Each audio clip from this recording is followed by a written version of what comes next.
في عام 1939 ولد فصيل سرعان ما انقسمت فيه الحركة الاشتراكية الروسية البلاشفة. قدموا أنفسهم كطليعة ثورية منضبطة وعازمة على تغيير مصير الإمبراطورية.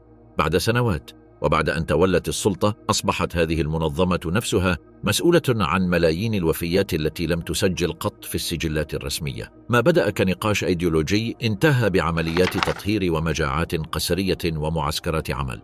لم ينعكس أي من ذلك في التاريخ الذي نشره النظام داخل حدوده وخارجها. أغلقت الأرشيفات وتلاعب بالشخصيات وأسكت الضحايا.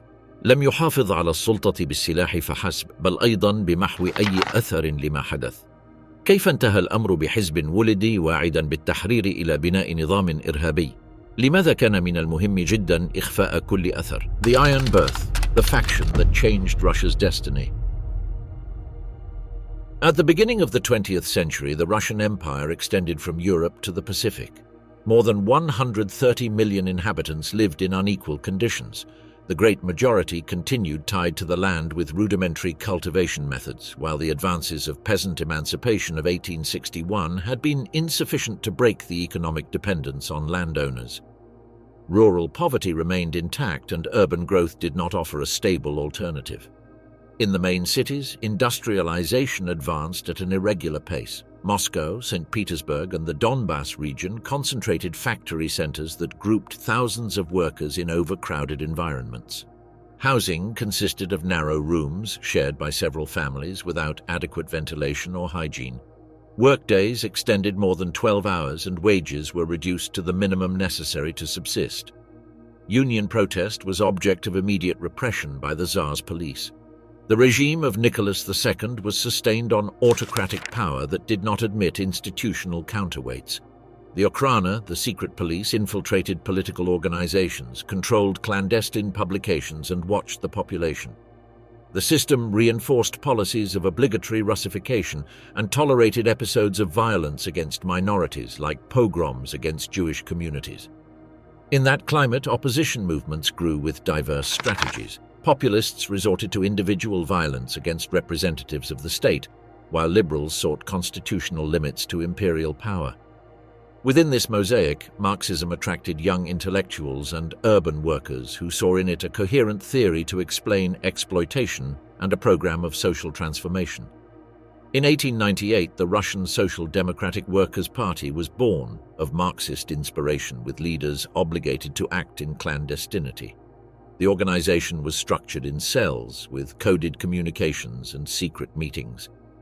Its first great debate occurred in the Congress of 1903. Vladimir Lenin defended a party composed of professional revolutionaries, disciplined and centralized. Julius Martov, on the other hand, proposed a broad framework that would include sympathizers and collaborators. The dispute was more than a technical matter; it defined the party's role in the revolution. Lenin maintained that the working class without direction would only reach demands of union character.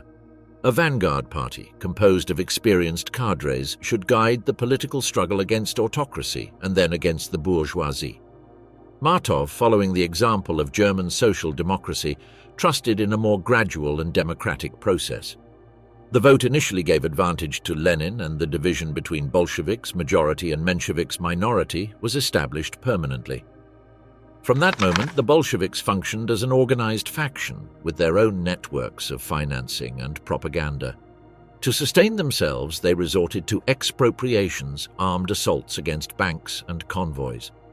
The best-known episode was the robbery in Tiflis in 1907, where a group led locally by Iosif Djugashvili, later known as Stalin, attacked a state bank convoy with grenades and rifles.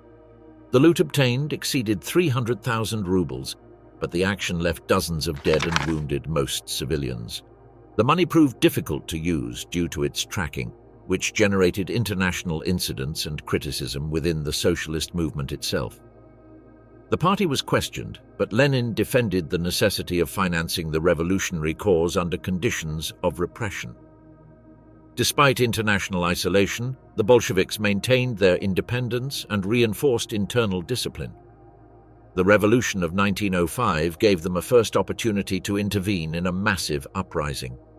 After the Russian defeat against Japan, strikes erupted in cities and peasant revolts in various provinces.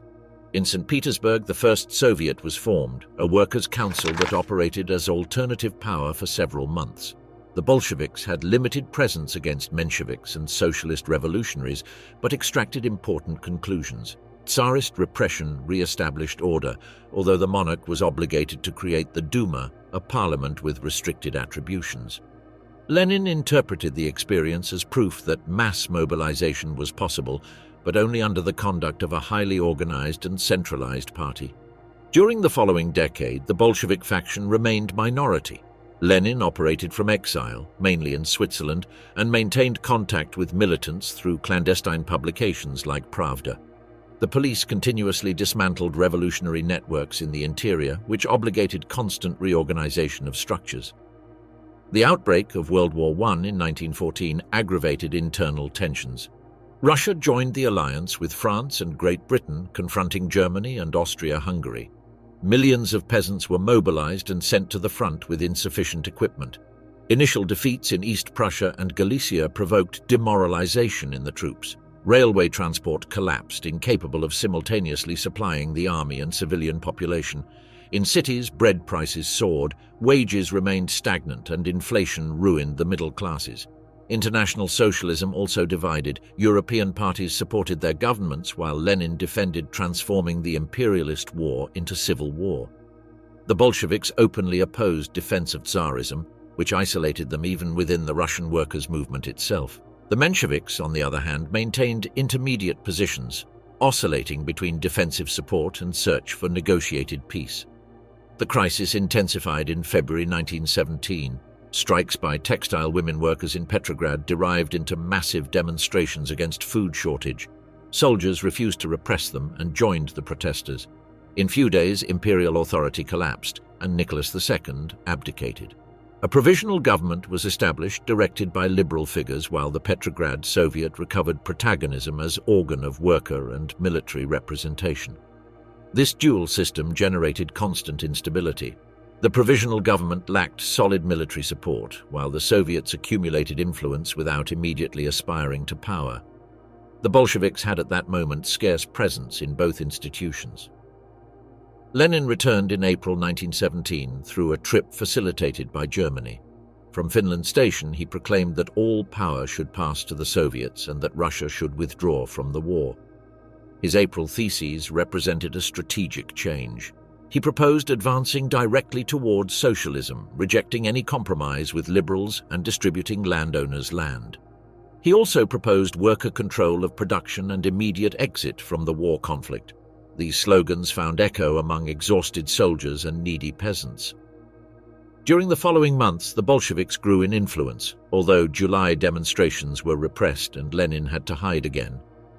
General Kornilov's failed coup in August, which attempted to establish a military regime, changed the scenario. The Bolsheviks presented themselves as defenders of the revolution against the threat of counter-revolution, which increased their prestige. In September, they achieved majority in the Petrograd and Moscow Soviets. Leon Trotsky, recently incorporated to the party, was elected president of the Petrograd Soviet and organized the Military Revolutionary Committee. Preparation for insurrection developed throughout October. The provisional government knew the plans but lacked force to stop them. On October 24th, units of the Red Guard, sailors and sympathetic soldiers occupied stations, postal offices, telephone exchanges and bridges. The Winter Palace was taken after hours of scarce resistance, and the provisional government ministers were arrested. Kerensky managed to flee, but power had changed hands in Petrograd, and with this a new stage began. Power in blood, the revolution that drowned the empire. On October 25, 1917, while shots still resonated around the Winter Palace, the Second Congress of Soviets met at the Smolny Institute in Petrograd. Menshevik and socialist revolutionary delegates abandoned the session in protest of the insurrection, which allowed the Bolsheviks to consolidate a sufficient majority to approve the transfer of power to the Council of People's Commissars. Lenin assumed as president of the new government and announced the first decrees. The one relating to peace proposed an immediate armistice without annexations or indemnifications, while the decree on land abolished private property of latifundia and delivered their control to peasant committees. These measures intended to assure popular backing, although they also revealed the fragility of the new power beyond the capital. In Moscow, resistance proved more prolonged. Between October 25th and 30th Street fighting occurred between the Red Guard and military cadets loyal to the provisional government. The struggle concentrated around the Kremlin and caused hundreds of deaths before the Bolsheviks managed to impose themselves. Similar scenes would repeat in other localities, confirming that the new regime had to impose itself through force. Political legitimacy was questioned from the beginning. Elections to the Constituent Assembly, organized in November according to the calendar inherited from the provisional government, granted majority to the socialist revolutionaries, while the Bolsheviks reached barely a quarter of the votes. The assembly met in January 1918, but upon rejecting the authority of the Soviets was dissolved by force the next day. With this action, any possibility of parliamentarism in Russia was closed, and a single-party regime was consolidated. Opposition newspapers were closed and leaders of other parties arrested. Russian withdrawal from the World War aggravated tensions. Entire troops abandoned the front, and commanders were incapable of re-establishing discipline. In December 1917, negotiations began in Brest-Litovsk with Germany and its allies. The German delegation imposed very severe conditions: the loss of Poland, Finland, the Baltic countries, Ukraine, and other regions. Internal debate divided the Bolshevik Party between partisans of revolutionary war, defenders of the neither war nor peace tactic, and Lenin's position, which considered it indispensable to accept conditions to preserve power. The treaty was signed on March 3, 1918, and implied the cession of vast territories, enormous economic losses, and payment of elevated indemnifications. For many militants, it was a painful capitulation. Armed opposition organized rapidly. In the south, officers like Anton Denikin formed the volunteer army. In Siberia, Admiral Alexander Kolchak proclaimed a military government in Omsk. In the northwest, Nikolai Yudenich prepared an offensive toward Petrograd with British help. The rebellion of the Czechoslovak Corps amplified the conflict. These units, composed of Austro-Hungarian prisoners and deserters, took control of the Trans-Siberian Railway from the Volga to Vladivostok in May 1918, unleashing a continental-scale war. The civil war acquired a fragmented physiognomy. Nationalist movements emerged in Ukraine, Georgia, Armenia, and Finland, along with uprisings in Central Asia. At the same time, foreign forces disembarked at strategic points: British in the Arctic, French in the Black Sea, Japanese and Americans in Siberia. To respond, the Bolsheviks organized the Red Army under Leon Trotsky's direction, who imposed obligatory conscription, reincorporated Tsarist officers watched by political commissars, and applied iron discipline. The repressive apparatus also expanded. In December 1917, the Cheka was created, directed by Felix Dzerzhinsky, with broad faculties to arrest and execute without process. After the attempt against Lenin in August 1918 and Uritsky's assassination in Petrograd, Red Terror was declared. Thousands of opponents were shot, including nobles, merchants, priests, and former officers. Victim estimates vary, but executions reached hundreds of thousands in few years. The imperial family was eliminated in July 1918 by Moscow's order. Nicholas II, his wife Alexandra, and their children were executed in Ekaterinburg along with their companions.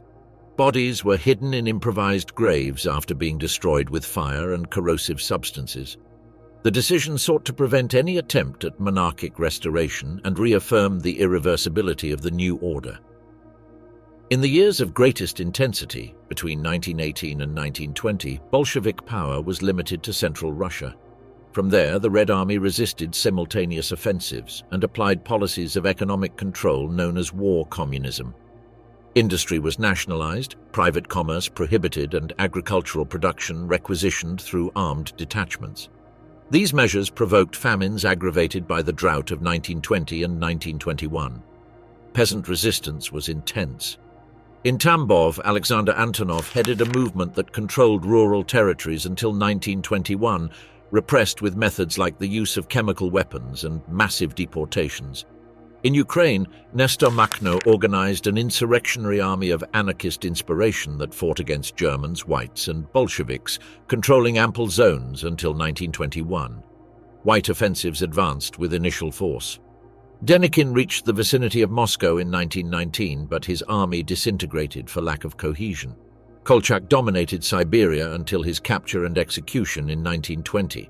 Yudenik attempted to take Petrograd twice without success. Wrangel, last white chief, resisted in Crimea until November 1920, when the Red Army crossed the Perikop Isthmus and occupied the peninsula. More than 100,000 refugees were evacuated toward Constantinople, initiating massive exile. The conflict with Poland added an international dimension. In May 1920, Polish troops occupied Kiev, but a Soviet counteroffensive reached Warsaw. In August, the battle on the outskirts of the Polish capital resulted in a Red Army defeat. The peace treaty signed in Riga in 1921 established a frontier favorable to Poland and limited Soviet expansion toward the west. Upon ending the Civil War around 1923, Bolshevik power was assured but the country devastated. Industrial production had fallen to a minimal fraction of levels prior to the World War. The railway system was destroyed and main cities had lost great part of their population, with Petrograd reduced to a third of its inhabitants. Accumulated deaths were counted in millions between combats, executions, famines, and epidemics like typhus. White emigration dispersed through Europe, Asia, and America, while in the interior a centralized state was consolidated. In December 1922, the Union of Soviet Socialist Republics was constituted, formed by Russia, Ukraine, Belarus, and Transcaucasia. The new country emerged with a strengthened military and repressive apparatus, facing the challenge of reconstructing a profoundly destroyed society. Institutional terror, the regime converted into executioner. Upon concluding the Civil War, the Soviet Union faced unprecedented devastation. Agricultural production had retreated to levels of the previous century, while industry functioned at a fraction of its capacity prior to the conflict. Large cities lost most of their population, with Petrograd reduced to a minimal figure compared to the years before the revolution. The railway system, vital for such an extensive territory, operated irregularly with deteriorated locomotives and unusable tracks. In that scenario, the Communist Party monopolized political power. The Soviets, which during the revolution had represented participation of workers and soldiers, were transformed into mechanisms subordinated to party decisions. Other parties had been prohibited or dissolved, and internal political debate was reduced to superior levels of leadership. The Kronstadt Rebellion, which occurred in March 1921, anticipated this evolution. Sailors who had supported the revolution demanded free elections to the Soviets, freedom of expression for socialist parties, and better living conditions. The slogan, "Soviets without communists," expressed rejection of the Bolshevik monopoly. Repression was organized by Leon Trotsky, who ordered the Red Army to assault the fortress over the ice of the Gulf of Finland. After 10 days of combat, survivors were shot or sent to concentration camps. This episode demonstrated that the new regime would not admit opposition, not even from its former allies. Facing economic collapse, Lenin promoted the new economic policy. The measure introduced market elements, authorized small private enterprises, and allowed peasants to sell surpluses after delivering obligatory quotas to the state. The initiative revitalized agricultural production and returned activity to urban markets, but coexisted with an increasingly institutionalized repressive apparatus. The Cheka, conceived as extraordinary organ, was transformed in 1922 into the Political Directorate of the State, or GPU. A year later, with the formal creation of the Soviet Union, it became known as OGPU and extended its authority to all republics. Its competencies included arrests, interrogations, and executions without judicial control. Parallel, labor camps improvised during the Civil War were organized as a permanent system. The Solovki camp in the White Sea archipelago became model. Political and social prisoners worked in forest cutting, roads, and fishing in extreme conditions with high mortality due to climate, lack of food, and disciplinary sanctions. Internal deportations were consolidated as systematic practice.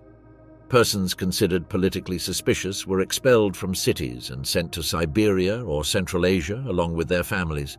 This policy dispersed opposition nuclei and, at the same time, provided cheap labor for peripheral regions. Lenin's death in January 1924 opened the struggle for succession. His last writings, written after several health attacks, warned about the power accumulated by Joseph Stalin, designated General Secretary in 1922. Even so, Stalin used that administrative position to control appointments throughout the party structure and weave a network of loyalties. Trotsky, with prestige for his role in the Civil War, defended the theory of permanent revolution. Zinoviev and Kamenev sought a more cautious internationalist line, while Bukharin defended NEP continuity as path of gradual development. Stalin, based on bureaucratic control, organized successive alliances to displace his rivals. In 1925, Trotsky was dismissed as war commissar and lost political influence. Meanwhile, the OGPU expanded its operations. In the middle of the decade, hundreds of Mensheviks and socialist revolutionaries were arrested, eliminating any trace of opposition activity. Public trials substituted summary executions. Accused, subjected to psychological pressure, confessed political crimes or fictitious conspiracies in processes designed to reinforce the official narrative. The Orthodox Church suffered repression campaigns that combined temple closures, arrest of clerics, and confiscation of liturgical objects.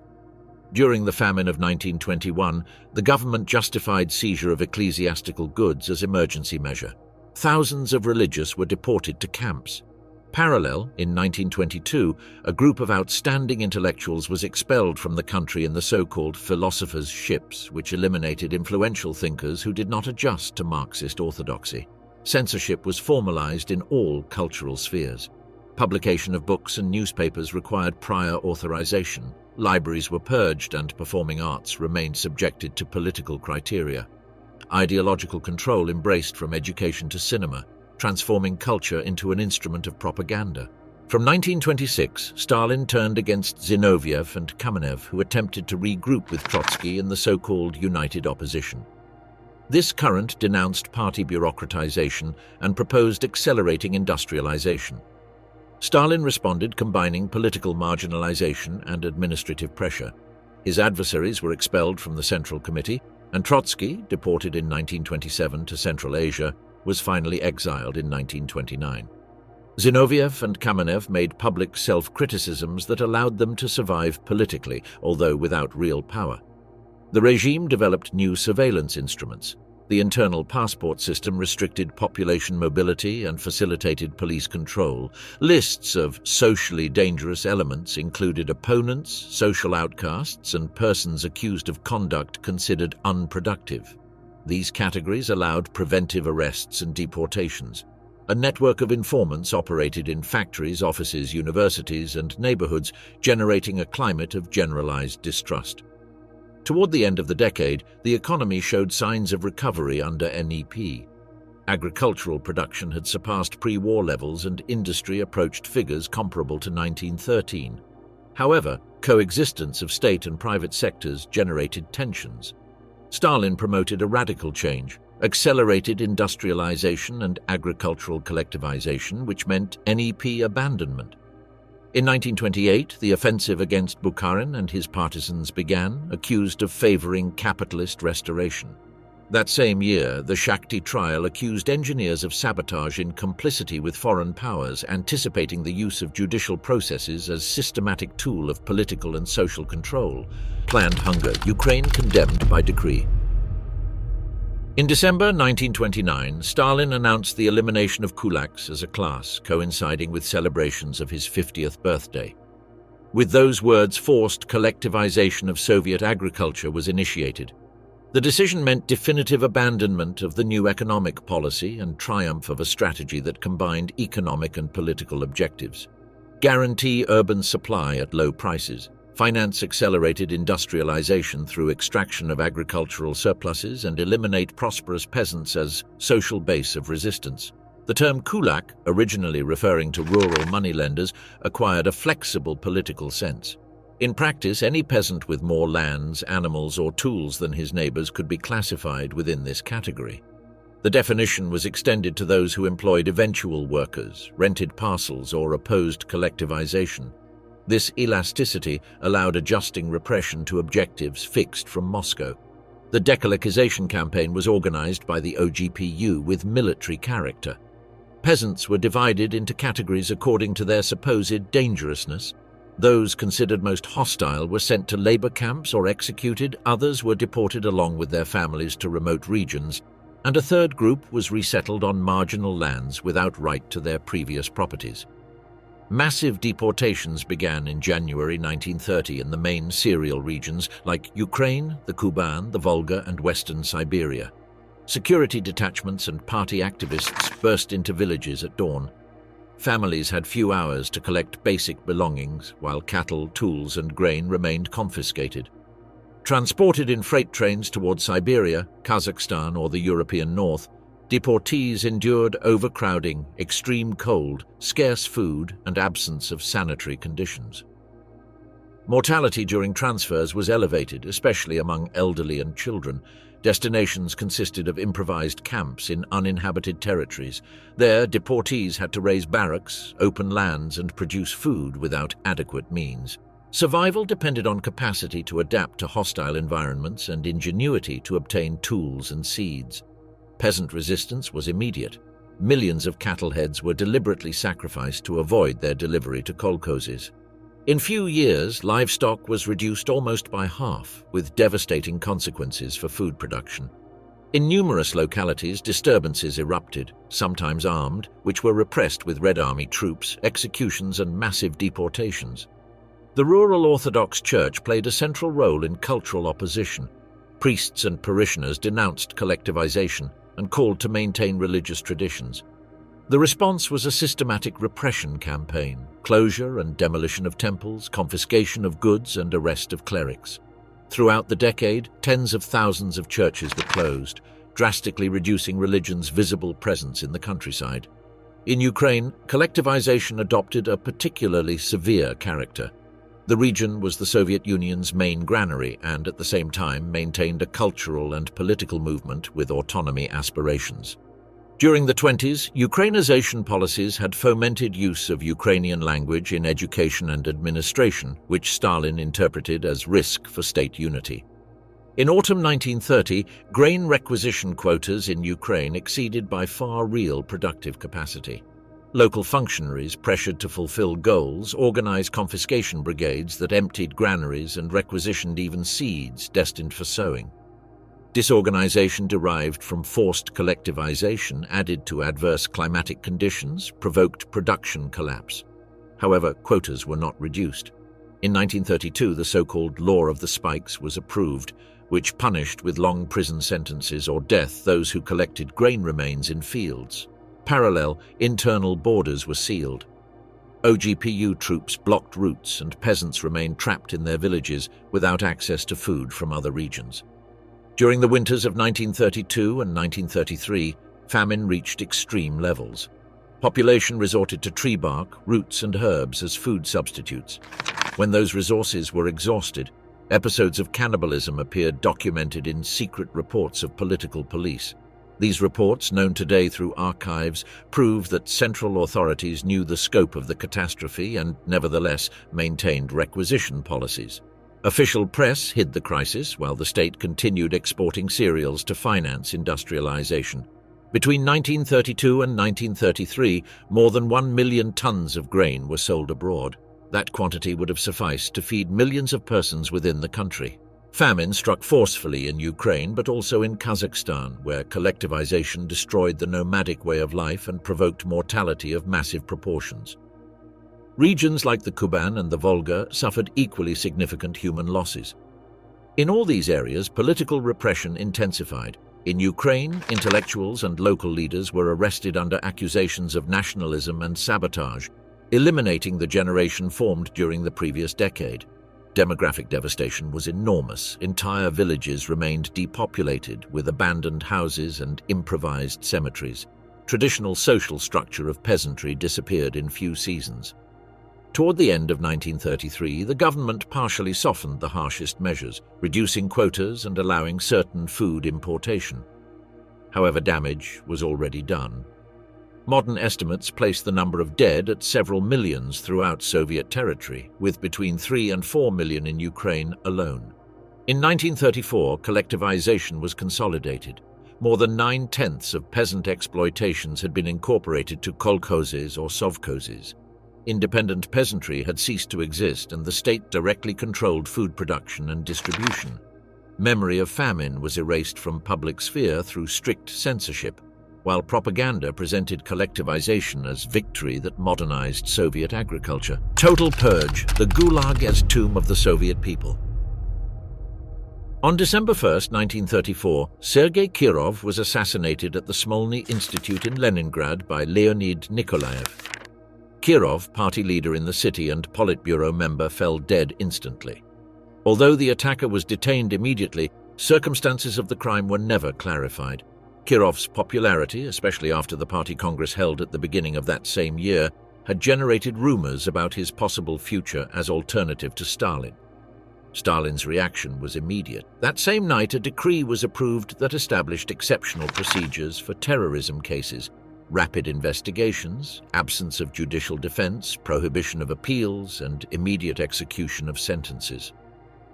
This legislation became the juridical base for massive repression that would be prolonged during following years. In the weeks following, thousands of persons were arrested under conspiracy accusations.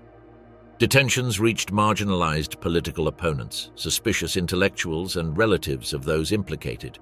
Official investigation held responsible former Bolshevik leaders like Grigory Zinoviev and Lev Kamenev, arrested and accused of having organized a supposed terrorist center.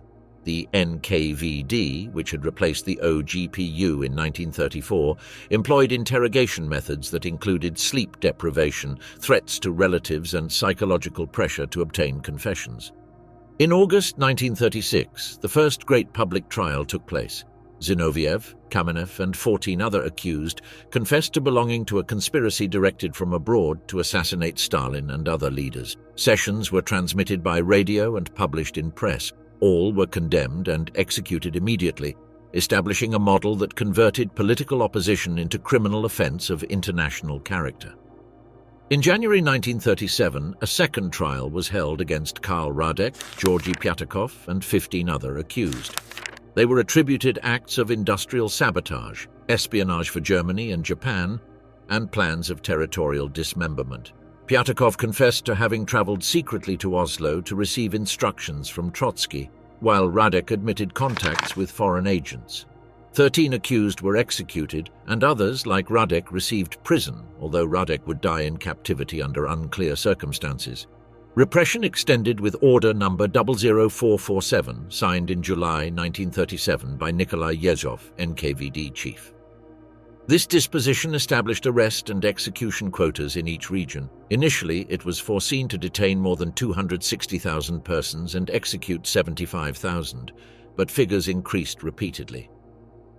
Upon concluding the operation in 1938, more than 750,000 persons had been arrested and almost 400,000 executed. Accused were selected according to broad criteria: former kulaks, relatives of opponents, religious minorities, intellectuals with foreign contacts, and workers accused of regime criticism. Trials were substituted by NKVD Troika resolutions composed of 3 functionaries who dictated rapid condemnations. So-called national operations deepened repression. The Polish operation, initiated in August 1937, resulted in detention of about 140,000 persons of Polish origin, of which more than 100,000 were executed. Similar processes were directed against German, Latvian, Finnish, Greek, and other minority communities accused of potential disloyalty in case of war conflict. The Gulag system expanded rapidly in this period. Prison population passed from 500,000 prisoners in 1934 to more than 1.5 million in 1939. Camps multiplied in Siberia, the Arctic, and Central Asia. The Kolyma archipelago became one of the most feared complexes where gold extraction was carried out with extreme temperatures and primitive tools. Mortality rates frequently exceeded 1/4 of inmates each year. Camps produced goods integrated in the state economy: wood, minerals, agricultural products, and manufactures. Infrastructure projects like the White Sea to Baltic Canal and the Baikal-Amur railway line were built mainly through forced labor. The canal, of more than 200 kilometers and 19 locks, was excavated in less than 2 years with manual tools and cost tens of thousands of lives. The third great trial was held in March 1938. Among accused were Nikolai Bukharin, Alexei Rykov, and former NKVD chief Genrikh Yagoda. They were accused of conspiracy, espionage, and capitalist restoration plans. Bukharin, who had been an influential party theorist, confessed crimes ranging from plots against Lenin to links with foreign intelligence services. All were condemned, except 3 with prison sentences. With this trial, Stalin eliminated the Bolshevik generation that had participated in the revolution of 1917. Repression also reached the Red Army. Between 1937 and 1938, 3 of the 5 marshals of the Soviet Union were executed, along with most generals and thousands of officers.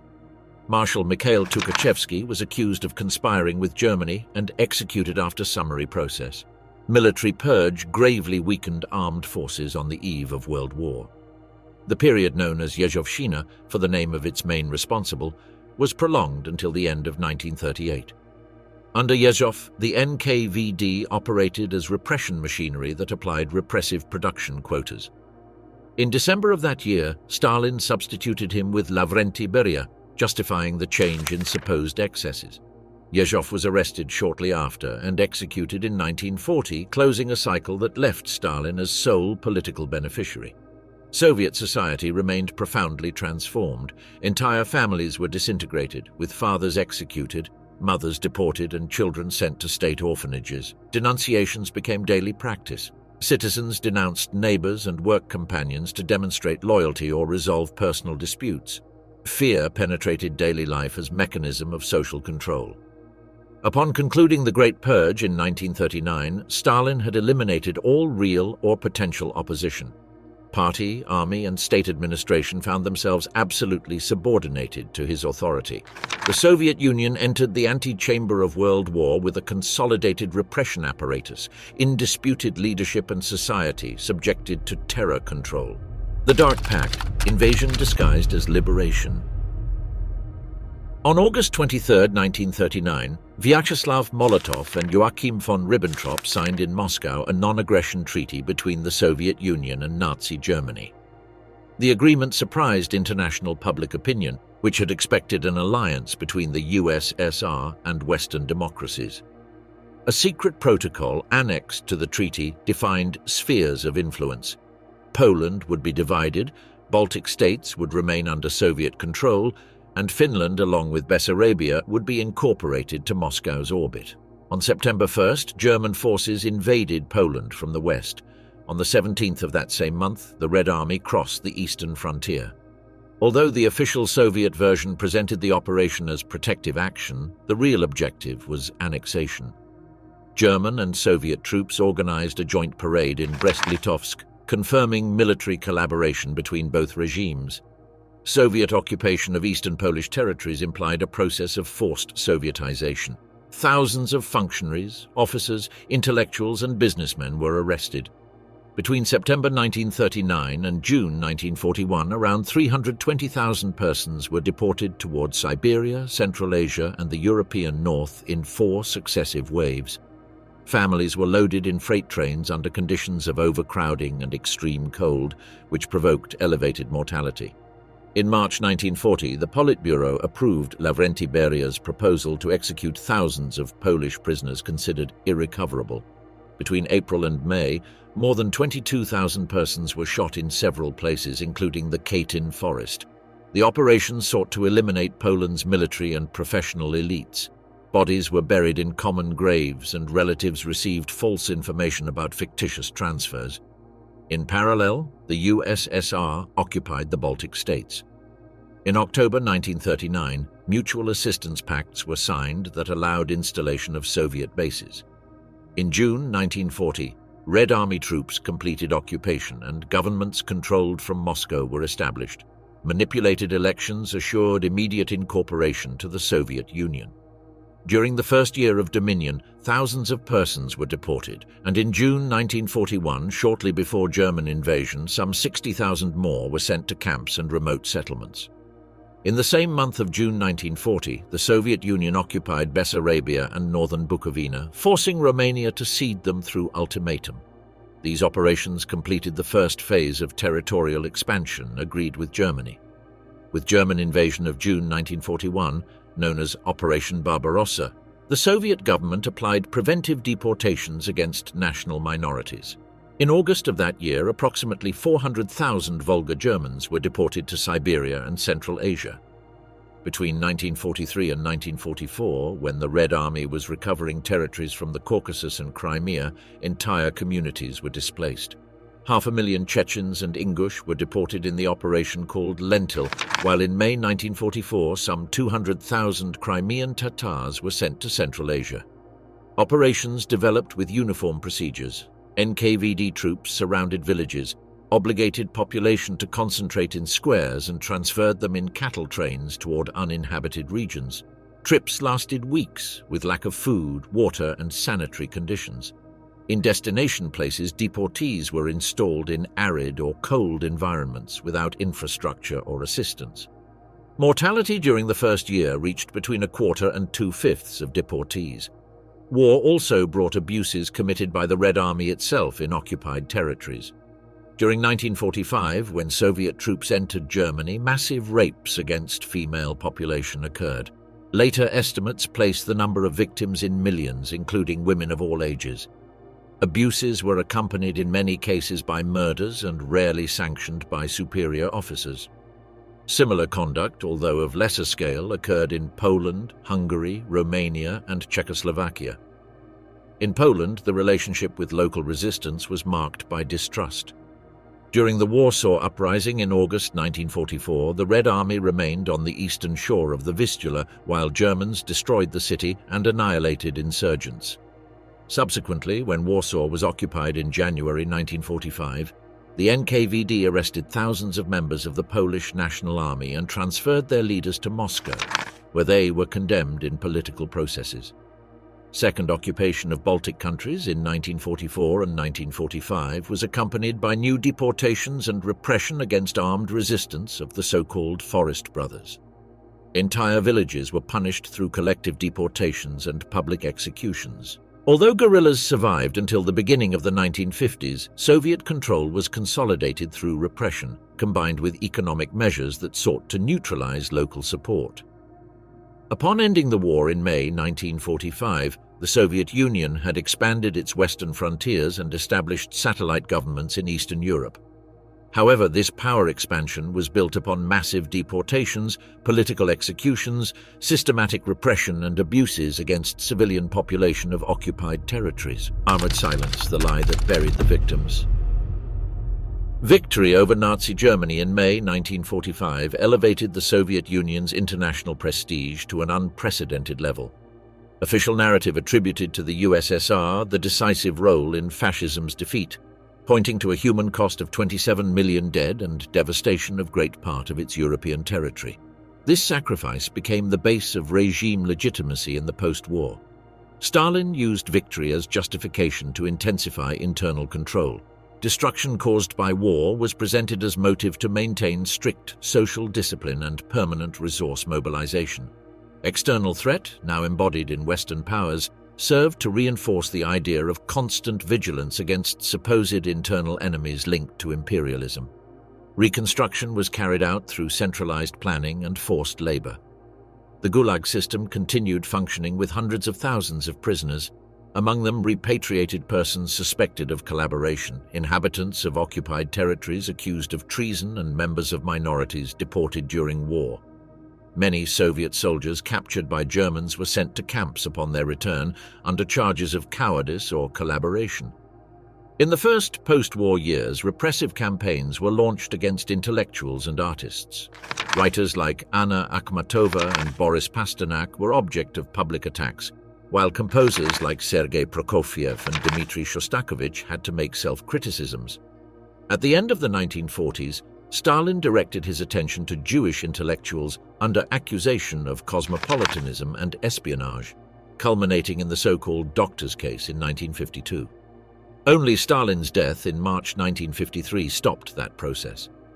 Cover-up of past crimes became systematic policy. The most evident example was Katyn. Massacre of Polish officers in 1940 was falsely attributed to Nazis, version presented even at Nuremberg. For decades, falsified documents, media propaganda, and threats to witnesses sustained official lie. Soviet propaganda glorified the Red Army as liberating force, reproducing images of victory without mention of abuses like massive rapes and arbitrary executions in occupied territories. In annexed regions, occupation was presented as liberation and reunification. History books omitted deportations and executions, and any reference to temporary collaboration with Germany was censored. Gulag survivors faced imposed silence after their liberation. Although amnesties following Stalin's death returned freedom to hundreds of thousands, these liberations did not include official recognition of innocence. Many were socially marginalized and obligated to sign silence commitments about their experiences. With Nikita Khrushchev, partial de-Stalinization occurred.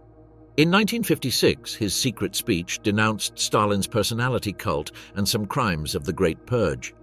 This criticism, centered on Stalin's figure, allowed temporal cultural opening known as Thaw. Publication in 1962 of One Day in the Life of Ivan Denisovich by Alexander Solzhenitsyn was example of this opening, although soon censorship was imposed again.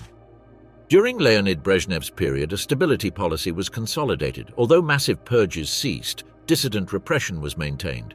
Intellectuals like Andrei Sakharov or Yuri Orlov were watched, arrested, or exiled.